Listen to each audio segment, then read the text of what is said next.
ETF index mutual funds నేర్చుకుని stock మార్కెట్లో రాణించాలనుకుంటున్నారా? వెంటనే ఈ నెంబర్కి కాల్ చేయండి. అమ్మ నమస్తే. నమస్తే అమ్మా జయ. అమ్మా, వశీకరణ అంటూ ఉంటారు.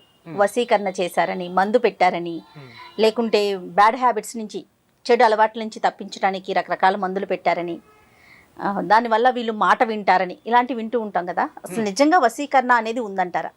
ఉంది గాని అమ్మా, వీళ్ళు చెప్పే పద్ధతి కాదు. మనుషుల్ని వశీకరణ చేసుకోవడానికి ఒకే ఒక మార్గం ఉంది. ఈ మందులు మంత్రాలు కాదు. ఈ మాట ఎవరు చెప్పారో తెలుసా? ద్రౌపదీదేవి సత్యభామకి చెప్పింది. అరణ్యవాసంలో వీళ్ళందరూ ఉన్నప్పుడు పాండవులు, ద్రౌపది, కృష్ణుడు వాళ్ళని పలకరించడానికి వెడుతూ కావాలనే తీసుకెడతాడు. ఈయన మామూలు వాడు కాదు కదా. సత్యభామని తనతో తీసుకెళ్ళాడు. సరే, వీళ్ళందరూ మామూలుగా మాట్లాడుకున్నాక సత్యభామ, ద్రౌపది లోపలికి వెళ్ళి మాట్లాడుకుంటూ ఉన్నప్పుడు సత్యభామ అడిగింది, నీకు 5 భర్తలు ఉన్నారు, 5 భర్తల ముఖాన ఎప్పుడు చిరునవ్వు మాయదు, ఎప్పుడు ఆనందంగానే ఉంటారు.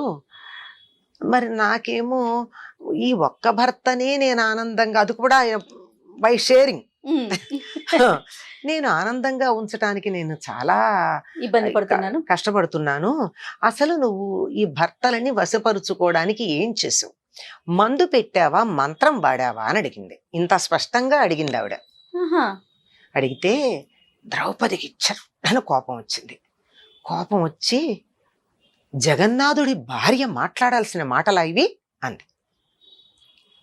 అంటే ఇటువంటి ప్రశ్న అడిగినందుకు నువ్వు కృష్ణుడికి భార్య అవ్వడానికి కూడా తగవు అని మళ్ళీ వెంటనే తమాయించుకుని చెప్తుంది. మందు పెట్టినట్టయితే మనిషి మన్ను తిన్న పాము అవుతాడు. మన్ను తిన్న పాములాగా ఉండేటటువంటి పురుషుడు భర్తగా ఉంటే ఉపయోగం ఏమిటి? కొంతమంది చచ్చుమహాల్లాగా ఉంటారు అనిపిస్తుంది. ఇలాంటి భర్తని ఈవిడ ఎలా భరించగలదనో, లేదా ఇటువంటి భార్యని ఈ భర్త ఎలా సహిస్తున్నాడని చూస్తుంటే మనలాంటి వాళ్ళకి అనిపించదు. అది ఏమిటో పురుగుల కన్నా హీనంగా ఉంటారు. అంటే వాళ్ళకు మందు పెట్టారని నేను అంటంలా, అట్లా తయారవుతారు సమర్థులు కూడా. ఇంకా ఈ వశీకరణ అన్నది చేస్తే కూడా వాళ్ళు ఎందుకు పనికిరాని వాళ్ళుగా తయారవుతారు. పనికిరాని భర్త ఉండే ఏం లాభం అని. అయినా నువ్వు అడిగావు గనక నేను చెప్తున్నాను. భర్తని వశపరుచుకోవడానికి కొన్ని మార్గాలు ఉన్నాయి అని చెప్పి కొన్ని చెప్తుంది. ఇది భర్త అనేటటువంటి దృష్టితో ద్రౌపది సత్యభామకి చెప్పిన కొంచెం మార్పులతో ఎవరైనా అవతల మనిషిని వశపరుచుకోవడానికి పనికొచ్చేటటువంటి మార్గాలు ఇవి. ఏమిటి అంటే, అన్నింటికన్నా చాలా పవర్ఫుల్, ప్రభావవంతమైనది ప్రేమ. ప్రేమ ఉన్న చోట వశపడకుండా ఉండరండి. మనకు ఒక మాట ఉంది తెలుగులో, ప్రేమతో విషాన్నైనా తాగించవచ్చు, ద్వేషంతో తీపిని కూడా, అమృతాన్ని కూడా తినిపించలేము అని ఒక మాట ఉంది. కనుక ఆ ప్రేమ, దానికి ఆవిడ తాను తన భర్తలలా ఆనందంగా ఉండడానికి, చిరునవ్వు నవ్వుతూ ఉండడానికి కలిగినటువంటి కారణాన్ని చెప్తుంది. నాకు ఇంతమంది దాసదాసి జనం ఉన్నా వాళ్ళ పనులన్నీ నేనే చేస్తా, భర్తల పనులు నేనే చేస్తా. ఎందుకంటే అన్నీ అమర్చిన తర్వాత అయినా సరే ఎవరు చేతికి అందిస్తారో వాళ్ళ మీద కదా గౌరవం ఉంటుంది. ఉదాహరణకు చూడండి, పల్లెటూళ్ళు ఏమిటి, మామూలుగా ఒక జాయింట్ ఫ్యామిలీలో ఒకప్పుడు ఇలా ఉండేది. ఇప్పుడు మాటలు మారాయి. కానీ పొద్దున అత్తగారు వంట చేస్తుంది, సాయంకాలం కోడలికి అప్పచెప్తుంది. కోడలు వంట చేసినా సరే కొడుకుకు అన్నం ఎవరు పెడతారు? తనే పెడుతుంది.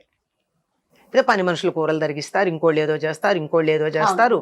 ఎన్ని చేసినా ఆ చిట్ట చివరికి పెట్టేది ఎవరు? తల్లి.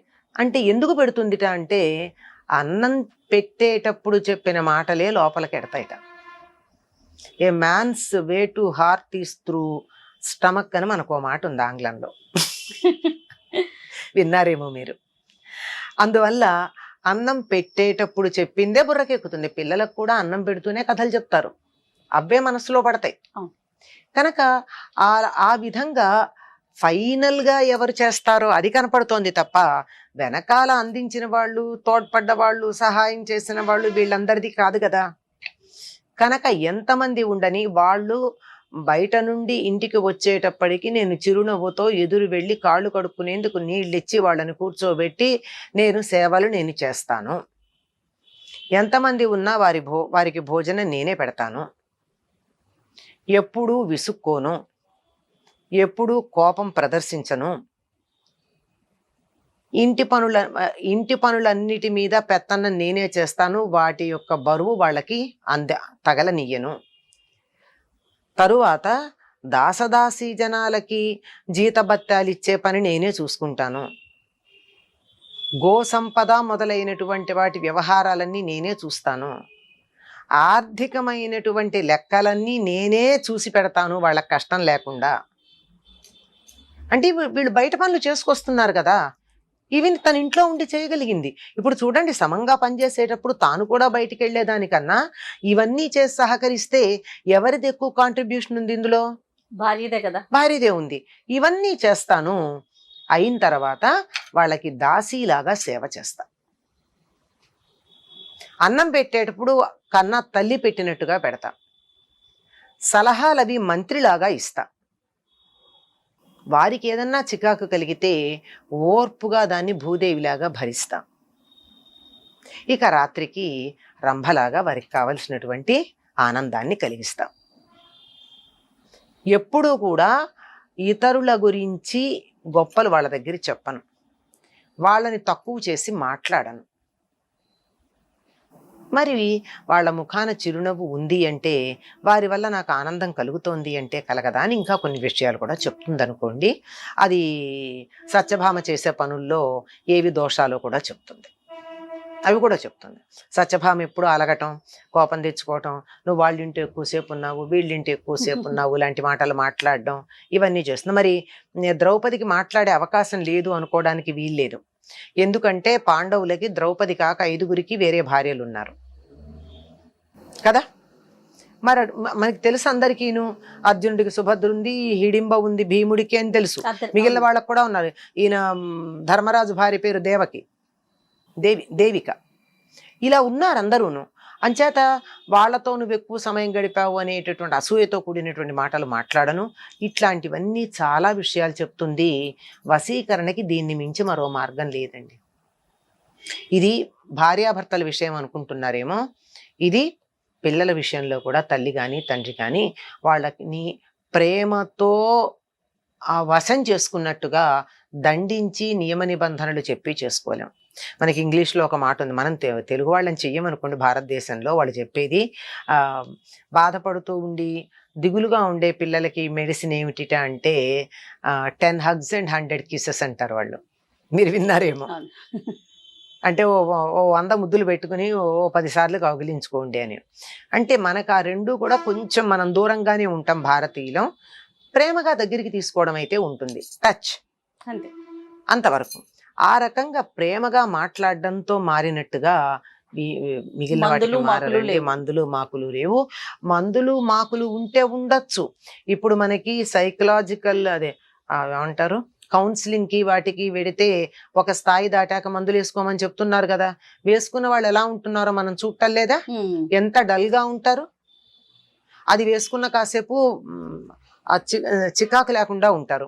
ఆ మందు ప్రభావం అయిపోయిన వెంటనే చికాకు పడిపోతారు, డల్ అయిపోతారు, కోపంగా ఉంటారు, నీరసంగా ఉంటారు, ఇలా అయిపోతారు, ఇంట్రవర్ట్లా మారిపోతూ ఉంటారు. Either extrovert or introvert, they will not be normal. అందువల్ల వాటిని వద్దు అని చెప్పి ఆవిడ సత్యభామ అడిగింది. భర్తల విషయం కనుక చెప్పింది. పిల్లలు కావచ్చు, స్నేహితులు కావచ్చు, అత్తగారిని వశపరుచుకోవడానికి ఎంత మంచి మార్గాలు ఉన్నాయండి. మనకి ఎప్పుడో గులేబా కావళి కథ అని ఒక సినిమా వచ్చింది. దాంట్లో దేవకన్యల్ని వీడు భార్యలుగా చేసుకుంటాడు. వాళ్ళు అదేదో పుష్పం ఏదో తీసుకుంటే తప్ప వాళ్ళకి అదే ఈ మానవత్వం పోయి దైవత్వం రాదు.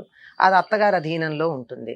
అందుకని వీళ్ళ 5గురు కలిసి చాలా కష్టపడి ఆవిడ్ని ఎన్ని రకాలుగానో మెప్పించి అది పొందుతారు. ఆదిలక్ష్మి వంటి అత్తగారి బొమ్మ అని చెప్పి ఆవిడ్ని పాడుతూ దానికి లొంగని వాళ్ళు ఎవరండి? పెళ్ళయి వచ్చిన కొత్తల్లో అత్తగారిని కొద్దిగా పొగడండి. నీకు మా అమ్మకి తేడా లేదని చెప్పండి. ఆవిడకు అనుకూలంగా ఓ నెలలో 2 నెలల్లో ఉండండి. దీన్ని మించినట్టు మనసులో ఉండని ఉండకపోని ఉండి ప్రయత్నం చెయ్యండి. ప్రేమతో సాధించుకోవచ్చు. ప్రేమని మించిన వస్తువు ఇంకొకటి లేదమ్మా ప్రపంచంలో. అది ఎవరినన్నా కానీ. అవలేదు అంటే నీ దగ్గర అంత ప్రేమ లేదని అంతే అర్థం, అంతకన్నా మరొకటి కాదు. కనుక ఇవన్నీను ఆరోగ్యాన్ని చెడగొట్టేవి. కొన్ని శారీరకమైన ఆరోగ్యాన్ని చెడగొడతాయి, కొంతమంది మానసిక ఆరోగ్యం 100% చెడిపోతుంది. ఇవి చెయ్యని వాళ్ళు, ఇవి చేసిన వాళ్ళు లేరా అంటే ఉన్నారమ్మా. వాళ్ళ మొహాలు చూస్తే చెప్పచ్చు. ఇప్పటికీ కుక్క పిల్లల్లాగా తోకలూపుకుంటూ వెనకాల తిరిగేటటువంటి వాళ్ళని కొంతమందిని చూస్తే మొహంలో కళాకాంతులు ఉండవు. ఆ ముఖంలోనే తెలిసిపోతుంది. అంత కళాకాంతులు లేని చవటల్లాగా ఉండే వ్యక్తుల కన్నా మన మాట వినకపోయినా వ్యక్తిత్వం ఉన్నవాళ్ళు మంచిది కదా. కొడుకవని, కూతురవని, అల్లుడవని, కోడలవని, అత్తగారవని, మామగారవని, భర్తవని, భార్యవని, ఎవరైనా సరే మనిషిలాగా ఉండాలి కానీ పురుగుల్లాగా అయిపోతే ఏం బాగుంటుంది? అంచేత అవి మంచిది కాదు. రైట్ అమ్మా, నమస్తే. నమస్తే. ఈ వీడియో కనుక మీకు నచ్చినట్లయితే లైక్ చేయండి, షేర్ చేయండి. మరిన్ని ఇంట్రెస్టింగ్ వీడియోస్ కోసం మా ఛానల్ని సబ్స్క్రైబ్ చేసుకోండి.